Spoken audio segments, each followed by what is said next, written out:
Volvemos nuevamente a hablar de la inflación. Por estos días es el tema, sin ninguna duda, protagónico. Estamos permanentemente viendo la sucesión de declaraciones que de hecho están existiendo en relación a la posibilidad de concretar este acuerdo de precios que está proponiendo el secretario de Comercio Feletti y las resistencias que se están viendo obviamente desde varios sectores, fundamentalmente desde cámaras empresariales que agrupan a empresas alimenticias para poder avanzar en estos acuerdos. Pero no vamos a hablar de eso, que seguramente son noticias que van a ver durante todo el día en este canal. Vamos a hablar de la inflación, vamos a meternos nuevamente en las razones, las causales que la explican. La semana pasada ya empecé introduciendo algunas variables, hablé de política monetaria, hablé de política cambiaria, hablé de política de precios. Dije que esas tres variables son muy importantes, por no decir las que explican básicamente según cómo se mueven la inflación, que es multicausal, que tiene razones macroeconómicas, pero que tiene también otras razones que a veces responden a las coyunturas. Vamos a mirar entonces lo que yo dije la semana pasada, estas tres variables, pero con números. Vamos a ponerle números al análisis, que humildemente es lo que creo que está faltando muchas veces cuando se habla de este tema. Inflación por costos. Esta es una típica mirada sobre la inflación que dice, mirá, acá lo que tenés es un aumento de costos y evidentemente los precios en góndola, los que nosotros compramos, tienen una relación con el costo que pagó la empresa para producir eso. Bueno, un repaso de los principales costos, los pueden ver acá. Concéntrense en la columna esta de la izquierda para no marearnos con los datos. Tipo de cambio oficial, en criollo, entre nosotros dólar. Bueno, el dólar se devaluó. El mayorista, que es el que importa, por ejemplo, para la importación, es el dólar mayorista, no el que, si ustedes tienen acceso a comprar, comprarían como minoristas. Es más barato. El mayorista, 30% varió en el último año. Acá tenemos la variación septiembre, contra una inflación de 53. Por ende, menos que la inflación. No podemos decir que el tipo de cambio va empujando. Tipo de cambio del contado con liquidación, el famoso paralelo, los dólares financieros, que a veces también argumentan. Estos son los datos que importan para mirar el costo empresarial. Bueno, 20%. Y si miramos el tipo de cambio desregulado, ahora hay un contado con liquidación que se llama CENEVI, que no está regulado. Bueno, 34%, no está en el cuadro, pero 34%. Los dos más abajo que la inflación de 53. Vamos a la nafta. Nafta super de YPF. Subió 46, subió bastante más. Ahora, menos que la inflación. Porque ustedes recuerden que la inflación es un promedio. Hay valores más altos y valores más bajos. Bueno, evidentemente no es nafta tampoco. Tarifas residenciales, 11%, 10,8% para ser más exacta. Las tarifas que pagamos todos están bastante más atrasadas que la inflación, que el 53%. La electricidad para la industria sí se aumentó más. Ahora sigue siendo menos que la inflación, 49% de la electricidad para la industria contra el 51% de la inflación. Evidentemente no está acá. Digo, si hay algo que se me está escapando, yo siempre propongo, escríbanme, mándenme un mensajito por Instagram, por Facebook, me dicen, che, mira Julia, ¿te está faltando algún costo esencial? Bueno, yo creo que no. Creo que con esto podemos mirar lo más importante. Por decir que lo más importante además es el dólar, por cierto. No está ocurriendo que el dólar sea el dato que esté variando como para explicar la suba de precios. Vamos a la segunda variable o al segundo abordaje, ¿no?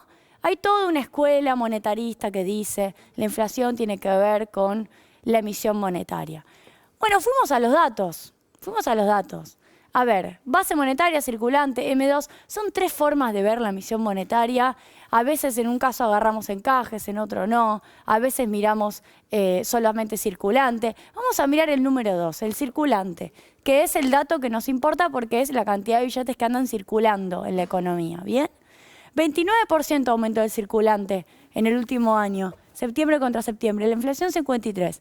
De nuevo, no está pasando eso. Obviamente, esta teoría después le van haciendo ajustes y van diciendo, bueno, en realidad importa cómo impacta en la inflación la emisión pasada, cómo impactará para adelante. Sí, siempre le podemos encontrar distintas razones, distintas maneras de ir ajustando esta teoría para que sea esta.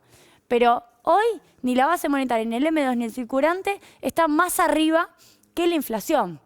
Sí, hubo emisión el año pasado en pandemia, lo hemos explicado. Hubo emisión producto fundamentalmente de caída de la recaudación, de la imposibilidad de acceder al mercado local, de la imposibilidad de acceder al mercado en dólares. Argentina no tenía cómo financiarse.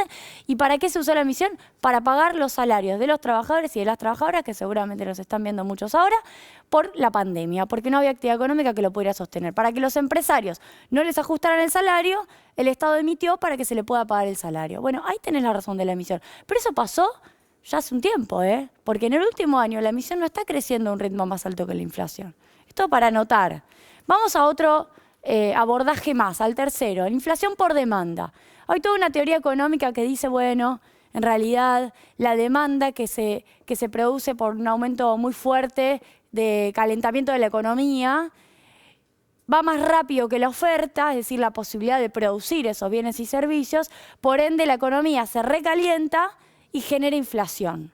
Es decir, la oferta no logra abastecer a la demanda, básicamente. ¿Podría pasar? ¿Está pasando? Vamos a hacernos la pregunta. Y acá tenemos algunos datos para intentar responderla. Primero, vamos con el segundo dato. El uso de la capacidad instalada es del 62% en la Argentina. Hay un problema de utilización de capacidad instalada al 80% y que no te da para más aumentar la oferta porque te faltan inversiones duras, te falta ampliar galpones, comprar máquinas. No, no está pasando eso. Hay capacidad instalada ociosa que hay que usar, hay que aumentar la producción. Bueno, lo está diciendo el secretario de Comercio Interior. Aumenten por cantidad, no por precio. Además, el aumento de productividad entre el 2019 y el 2021 aumentó la productividad, creció más la actividad que el gasto en empleo y en salarios. Por ende, el conjunto de la economía es un 6% más productiva que en la prepandemia. No hay razones acá, tampoco. Aumento de salarios, 49% da el RIPTE, el de los trabajadores estables, el de los registrados, públicos, privados. Está por abajo del 53%. Y de hecho es una caída real de 1,8. Tampoco le podemos echar la culpa a los salarios. Bueno, este análisis me parece fundamental, porque si no es una especie de, voy a decirlo en criollo, hablemos sin saber. Y lo que necesitamos es hablemos con datos. Vamos a la última. Y con esta prometo cerrar que tenemos poquito tiempo. ¿Cuánto factura en cada rubro? No me van a creer, o sí me van a creer porque si van al súper es así. En cada rubro hay una empresa que es líder, hay una empresa que es protagonista, por decirlo sutilmente, por no decir concentra, que es la palabra que da tanto miedo. Concentra la facturación, es decir, las ventas. Caldos, una empresa concentra el 91% de las ventas. En desodorantes, una empresa, no importa cuál, una empresa concentra el 85%. Cremas dentales, 85%. No es solo alimentos, son también bienes de consumo masivo. Embutidos, una empresa el 83%. En jabón, una empresa el 81%. Esto es así, son datos publicados por la Comisión Nacional de Defensa de la Competencia. De hace 3 años, del 2018 son los datos, en una etapa en donde este gobierno actual ni siquiera incidió para producir estos datos. Se produjeron durante el gobierno anterior estos datos. Suavizantes, 80%, una empresa los fabrica, lo concentra la facturación, 80%. Cerveza, 78%, una empresa. Gaseosa, 78%, la que todos conocen, una empresa. Fideos, también una de las que se resistió a entrar en el acuerdo. Esa empresa que se resistió concentra casi el 80% de la producción de fideos. Aporto datos. Apostemos a que podamos construir una mirada un poco más realista y más cerca de la información para entender por qué aumenta la inflación.